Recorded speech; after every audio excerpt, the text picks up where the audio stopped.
Dito sa Antipas North, Cotabato ay mayroong isang napakalaki at napakagandang game farm. Hindi natin ito madalas nakikita dahil wala silang social media account. Located ito sa sentro ng Antipas North, Cotabato, malapit sa Antipas Medical Center. Pagmamay-ari ito nila Mr. Bobot Bayhon, Mr. John Akmar Hamdan at isa pa nilang business partner. Meron kasi kaming monthly transaction sa Kidapawan City kaya dumiretso kami dito sa kanilang game farm. Nung papunta kami dito, nag-via Kidapawan City kami from Davao City. Ang travel time namin is more than 4 hours dahil hinto din po kami ng hinto para kumain and nag-stop over din kami saglit doon sa Kidapawan City. Pero nung pauwi na kami ay nag-via Arakan Road kami, 1 hour and 30 minutes lang ay nakarating na kami sa Kalinan, Davao City.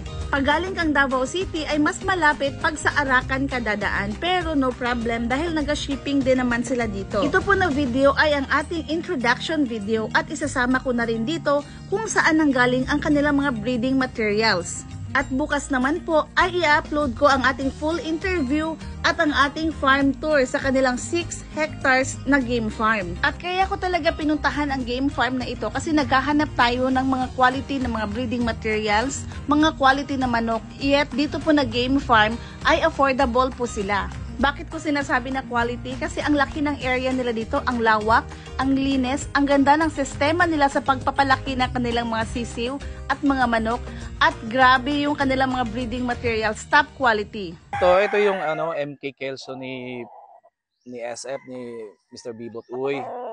So na-acquire yata namin to is 2022. Naparami nyo na yan ngayon, sir? Marami na siyang mga anak na mga babae at saka lalaki nandun. Pero sa pagka ngayon, hindi pa kami nag-release. Dahil next year yan. Next year. Abangan natin next year. Ito yung MK Kelso. MK Kelso, hindi yan basta-basta gina-share ni Sir Bravo. The only dito lang sa North Cotabato. Kami lang binigyan. Kayo lang, sir. Pero magpaalam pa kayo kay Sir Bravo, sir, no? Magpaalam muna kami kung Kung pwede i-share. Tapos,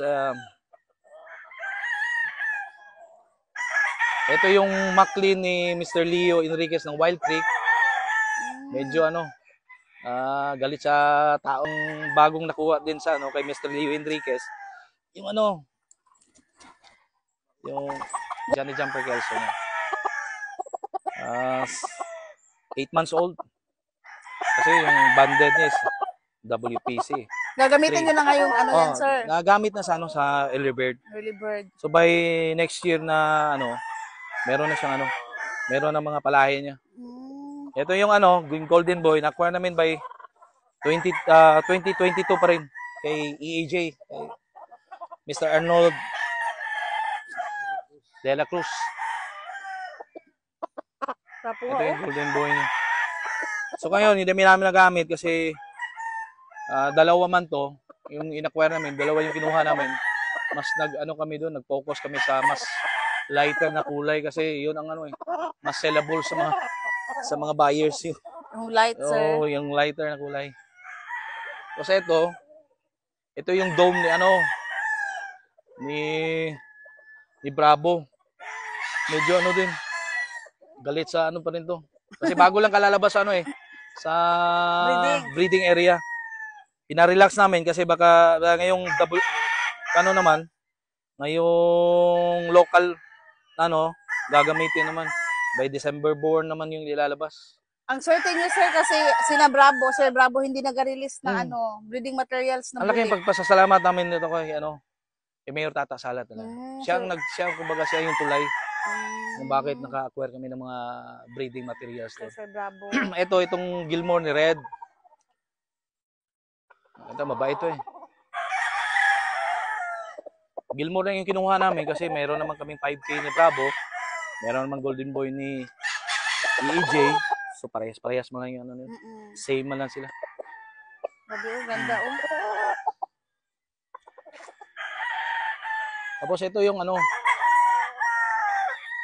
ito naman yung dome ni Mayor Lagbas. Dito talaga nanggaling ang mga lahat ng bulik sa kung mayroon mga bulik ngayon, isa sa mga naka-acquire nito is si Mr. Jinjin Ariata. Siya ang unang nag-acquire talaga kay si ano pa yung tatay pa niya, si Congressman Lagbas. So hanggang ngayon, yung mga anak ni Congressman, the late Congressman Lagbas, ang nagpatuloy ang kanyang mga anak. Kaya kung nag-acquire kami kay Mayor, tumawag kami. So at least napagbigyan naman kami. Ganda, no? Tapos ito na, dalawa yung Gilmore. May Gilmore kay EEJ. Yan, Cardinal ni Cardinal Kelso ni Bravo pa rin. Di ba, dili po nag-share sila Bravo o Cardinal Kelso? Oh, di ba, ang mga hindi gina-share nila Bravo, meron dito, sila ginabigyan. Ito yung Cardinal Club niya, ng Kelso. Ito ngayon, yellow-legged. Ito yung high action ni Dini Cuenca.